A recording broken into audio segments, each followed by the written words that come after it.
ಸೋಮವಾರ ಕೊಲೆ ಆರೋಪಿ ನಟ ದರ್ಶನ್ ಭವಿಷ್ಯ ನಿರ್ಧಾರ ಆಗುತ್ತೆ. ರೇಣುಕಾ ಸ್ವಾಮಿ ಕೊಲೆ ಪ್ರಕರಣಕ್ಕೆ ಈಗ ಮತ್ತೊಂದು ಟ್ವಿಸ್ಟ್. ಸೋಮವಾರ ಕೊಲೆ ಆರೋಪಿ ನಟ ದರ್ಶನ್ ರವರ ಭವಿಷ್ಯ ನಿರ್ಧಾರ ಆಗುತ್ತೆ. ರೇಣುಕಾ ಸ್ವಾಮಿ ಕೊಲೆ ಪ್ರಕರಣಕ್ಕೆ ಈಗ ಮತ್ತೊಂದು ಟ್ವಿಸ್ಟ್. ಕೋರ್ಟ್ಗೆ ನಟ ದರ್ಶನ್ ಖುದ್ದು ಹಾಜರಿ ಕೋರಿ ಅರ್ಜಿಯನ್ನ ಸಲ್ಲಿಸಲಾಗಿದೆ. ಸೋಮವಾರ ನಿರ್ಧಾರವಾಗಲಿದೆ ಈ ಅರ್ಜಿಯ ಭವಿಷ್ಯ ಏನು ಅಂತ. ಸೋಮವಾರ ಆದೇಶವನ್ನ ಸಿಸಿಎಚ್ ಕೋರ್ಟ್ ಪ್ರಕಟ ಮಾಡಲಿದೆ. ದರ್ಶನ್ ಖುದ್ದಾಗಿ ಕೋರ್ಟ್ಗೆ ಬರಲು ಅವಕಾಶವನ್ನ ನೀಡಬೇಕೋ ಅಥವಾ ಬೇಡವೋ ಈ ವಿಚಾರವಾಗಿ ಏನು ನಿರ್ಧಾರ ಆಗುವಂಥದ್ದು ಅಥವಾ ವಿಡಿಯೋ ಕಾನ್ಫರೆನ್ಸ್ ಮೂಲಕವಾಗಿ ಹಾಜರಾಗಬೇಕು. ಈ ಸಂಬಂಧ ಸೋಮವಾರ ಆದೇಶವನ್ನು ಕೋರ್ಟ್ ನೀಡುತ್ತೆ. ನ್ಯಾಯಾಧೀಶೆ ಸುಜಾತ ಎಂ ಮಡಿವಾಳಪ್ಪರಿಂದ ಆದೇಶವನ್ನ ನೀಡಲಾಗುತ್ತೆ. ಸೋಮವಾರ ಕೊಲೆ ಆರೋಪಿ ನಟ ದರ್ಶನ್ ರವರ ಭವಿಷ್ಯದಲ್ಲಿ ನಿರ್ಧಾರ ಆಗುವಂಥದ್ದು. ರೇಣುಕಾ ಸ್ವಾಮಿ ಕೊಲೆ ಪ್ರಕರಣಕ್ಕೆ ಮತ್ತೊಂದು ಟ್ವಿಸ್ಟ್. ಕೋರ್ಟ್ಗೆ ನಟ ದರ್ಶನ್ ಖುದ್ದು ಹಾಜರಿ ಕೋರಿ ಅರ್ಜಿಯನ್ನು ಸಲ್ಲಿಸಲಾಗಿದ್ದು ಸೋಮವಾರ ಈ ಅರ್ಜಿಯ ಭವಿಷ್ಯ ನಿರ್ಧಾರವಾಗುತ್ತೆ. ಸೋಮವಾರ ಆದೇಶವನ್ನ ಸಿಸಿಎಚ್ ಕೋರ್ಟ್ ಪ್ರಕಟ ಮಾಡಲಿದೆ. ದರ್ಶನ್ ಖುದ್ದಾಗಿ ಕೋರ್ಟ್ಗೆ ಬರಲು ಅವಕಾಶವನ್ನ ನೀಡಬೇಕಾ ಬೇಡವಾ ಅಥವಾ ಏನು ವಿಡಿಯೋ ಕಾನ್ಫರೆನ್ಸ್ ಮೂಲಕವಾಗಿ ಹಾಜರಾಗಬೇಕಾ ಈ ವಿಚಾರಗಳನ್ನ ಸೋಮವಾರ ಆದೇಶವನ್ನ ಅಂದ್ರೆ ಚರ್ಚೆ ನಡೆಸಿ ಸೋಮವಾರ ಕೋರ್ಟ್ನಲ್ಲಿ ಆದೇಶವನ್ನ ನೀಡಲಿರುವಂಥದ್ದು. ನ್ಯಾಯಾಧೀಶೆ ಸುಜಾತ ಎಂ ಮಡಿವಾಳಪ್ಪರಿಂದ ಆದೇಶವನ್ನ ನೀಡಲಾಗುತ್ತೆ. ಇನ್ನು ವಿಚಾರಣೆಗೆ ತಡವಾಗಿ ದರ್ಶನ್ ಗೆಳತಿ ಪವಿತ್ರ ಗೌಡ ಹಾಜರಾಗಿರುವಂಥದ್ದು. ಅಂದ್ರೆ ಅಧಿಕಾರಿಗಳ ಮೇಲೆ ಈಗ ಜಡ್ಜ್ ಸುಜಾತ ಎಂ ಮಡಿವಾಳಪ್ಪ ಗರಂ ಆಗಿದ್ದಾರೆ. ವಿಚಾರಣೆಗೆ ಪವಿತ್ರ ಗೌಡ ತಡವಾಗಿ ಹಾಜರಾಗಿದ್ದಾರೆ. ಪವಿತ್ರ ಗೌಡ ಲೇಟ್ ಆಗಿ ಕೋರ್ಟ್ಗೆ ಹಾಜರಾಗಿದ್ಯಾಕೆ, ಯಾಕೆ ಲೇಟ್ ಆಯ್ತು, ಹೆಡ್ಫೋನ್ ಯಾಕೆ ಯೂಸ್ ಮಾಡ್ತಾ ಇದ್ದಾರೆ ಅಂತ ಪ್ರಶ್ನೆ ಮಾಡಿರುವಂಥದ್ದು. ಹೆಡ್ಫೋನ್ ಬಳಕೆಗೆ ಯಾರು ಪರ್ಮಿಷನ್ ಕೊಟ್ಟರು? ಅಲ್ಲಿ ವುಮೆನ್ಸ್ ಸೆಲ್ನಲ್ಲಿ ಹೆಡ್ಫೋನ್ ಯೂಸ್ ಮಾಡ್ತಾರಾ? ಜೈಲಧಿಕಾರಿಗಳಿಗೆ ನ್ಯಾಯಾಧೀಶರು ಕ್ಲಾಸ್ ತೆಗೆದುಕೊಂಡಿದ್ದಾರೆ. ಯಾರು ಪರ್ಮಿಷನ್ ಕೊಟ್ಟರು, ಯಾಕೆ ಯೂಸ್ ಮಾಡ್ತಿದ್ದಾರೆ ಹೆಡ್ಫೋನ್ ಅಂತ ಹೇಳಿ ಪ್ರಶ್ನೆ ಮಾಡಿರುವಂಥದ್ದು. ಕ್ಲಾಸ್ ತೆಗೆದುಕೊಂಡಿದ್ದಾರೆ. ಇಲ್ಲ ಮೇಡಮ್, ನಾನು ಬಳಸಿಲ್ಲ ಅಂತ ಆರೋಪಿ ಪವಿತ್ರ ಗೌಡ ಹೇಳಿದ್ದಾರೆ. ಸುಳ್ಳು ಹೇಳ್ತೀಯಾ, ನಾನು ನೋಡಿದ್ದೇನೆ ಅಂತ ನ್ಯಾಯಾಧೀಶರು ಪ್ರಶ್ನೆ ಮಾಡಿದ್ದಾರೆ, ಕ್ಲಾಸ್ ತೆಗೆದುಕೊಂಡಿದ್ದಾರೆ. ಈ ಬಗ್ಗೆ ಜೈಲಾಧಿಕಾರಿಗಳಿಗೆ ಕ್ಲಾರಿಫಿಕೇಶನ್ ಅನ್ನ ಜಡ್ಜ್ ಕೇಳಿರುವಂಥದ್ದು. ಇದೇ ರೀತಿ ಪುರುಷರ ಕೊಠಡಿಯಲ್ಲೂ ಕೂಡ ಹೆಡ್ಫೋನ್ ಬಳಸ್ತಾ ಇದ್ದಾರಾ, ಪರಿಶೀಲನೆ ನಡೆಸಿ ಮಾಹಿತಿಯನ್ನ ನೀಡಿ ಅಂತ ನ್ಯಾಯಾಧೀಶರು ಈಗ ಖಡಕ್ ಸೂಚನೆಯನ್ನ ನೀಡಿರುವಂಥದ್ದು. ಏನೋ ಕೋರ್ಟಿಗೆ ಪವಿತ್ರ ಗೌಡ ತಡವಾಗಿ ಹಾಜರಾಗಿರುವಂಥದ್ದು.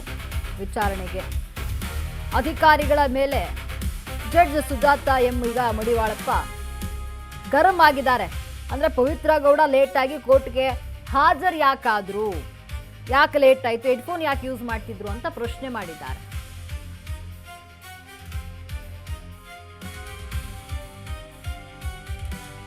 ಈ ಬಗ್ಗೆ ಮತ್ತಷ್ಟು ಮಾಹಿತಿಯನ್ನು ನೀಡಲು ನಮ್ಮ ಪ್ರತಿನಿಧಿ ಅರುಣ್ ದೂರವಾಣಿ ಸಂಪರ್ಕದಲ್ಲಿದ್ದಾರೆ. ಅರುಣ್, ಏನೀಗ ದರ್ಶನ್ ಭವಿಷ್ಯ ಸೋಮವಾರ ನಿರ್ಧಾರ ಆಗುವಂಥದ್ದು ಅಂದರೆ ಕೋರ್ಟ್ ಏನು ವಿಚಾರಣೆಗೆ ಖುದ್ದು ದರ್ಶನ್ ಹಾಜರಾಗಬೇಕಾ ಬೇಡವಾ ಅನ್ನುವಂಥ ವಿಚಾರವನ್ನು ಮಂಡೇ ನಿರ್ಧಾರವನ್ನು ಮಾಡುತ್ತೆ. ಇನ್ನು ಪವಿತ್ರ ಗೌಡ ಹಾಜರಲ್ಲಿ ಏನು ಕೋರ್ಟ್ಗೆ ವಿಚಾರಣೆಗೆ ಹಾಜರಾಗುವಂಥ ವಿಚಾರದಲ್ಲಿ ಲೇಟ್ ಮಾಡಿದ್ದಾರೆ, ಜೊತೆಗೆ ಹೆಡ್ಫೋನ್ ಯೂಸ್ ಮಾಡಿದ್ದಾರೆ.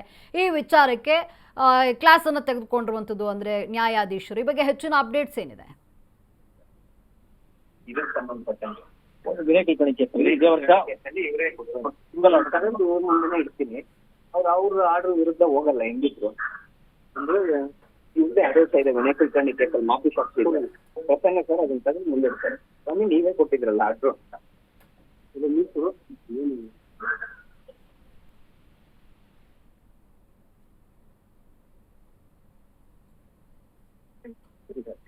ಹೌದು, ಅವ್ರದೇ ಆರ್ಡರ್. ಹೌದು, ಮತ್ತೆ ಆಕ್ಷೇಪಣೆ ಮಾಡಂಗಿಲ್ಲ. ಮತ್ತೆ ಅದೇ ತರ ಇವ್ರ ಆರ್ಡರ್ನೇ ಇರ್ತಾರೆ. ಸ್ವಾಮಿ ನೀವೇ ಕೊಟ್ಟಿದ್ರಲ್ಲ ಆರ್ಡರ್.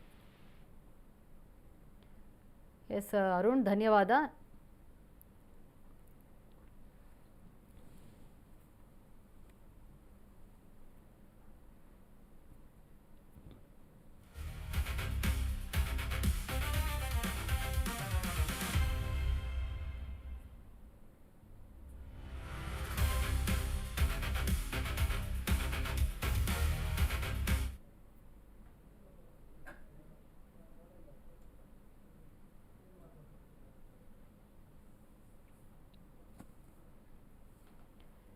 ಎಸ್, ಈ ಬಗ್ಗೆ ಮತ್ತಷ್ಟು ಅಪ್ಡೇಟ್ಸನ್ನು ನೀಡಲು ನಮ್ಮ ಪ್ರತಿನಿಧಿ ಅರುಣ್ ದೂರವಾಣಿ ಸಂಪರ್ಕದಲ್ಲಿದ್ದಾರೆ. ಅರುಣ್, ಏನು ದರ್ಶನ್ ಕೇಸ್ ವಿಚಾರವಾಗಿ ಸೋಮವಾರ ಅವರ ಭವಿಷ್ಯ ನಿರ್ಧಾರ ಆಗುತ್ತೆ. ಪವಿತ್ರ ಗೌಡ ಕೋರ್ಟ್ಗೆ ಹಾಜರಾಗುವಂಥ ವಿಚಾರದಲ್ಲಿ ಹೆಡ್ಫೋನ್ ಯೂಸ್ ಮಾಡಿದ್ದಾರೆ, ತಡವಾಗಿ ಹಾಜರಾಗಿದ್ದಾರೆ, ಇದೆಲ್ಲವನ್ನ ಪ್ರಶ್ನೆ ಮಾಡಿರುವಂಥದ್ದು. ಈ ಬಗ್ಗೆ ಹೆಚ್ಚಿನ ಮಾಹಿತಿ ಏನಿದೆ?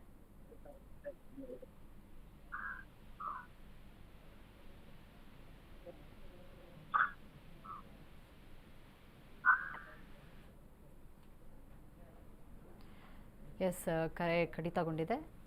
ನೋಡಿ, ಏನು ರೇಣುಕಾಸ್ವಾಮಿ ಕೊಲೆ ಪ್ರಕರಣಕ್ಕೆ ಸಂಬಂಧಪಟ್ಟಂತೆ ನಟ ದರ್ಶನ್ ರವರ ಭವಿಷ್ಯ ಮಂಡೇ ನಿರ್ಧಾರ ಆಗುತ್ತೆ.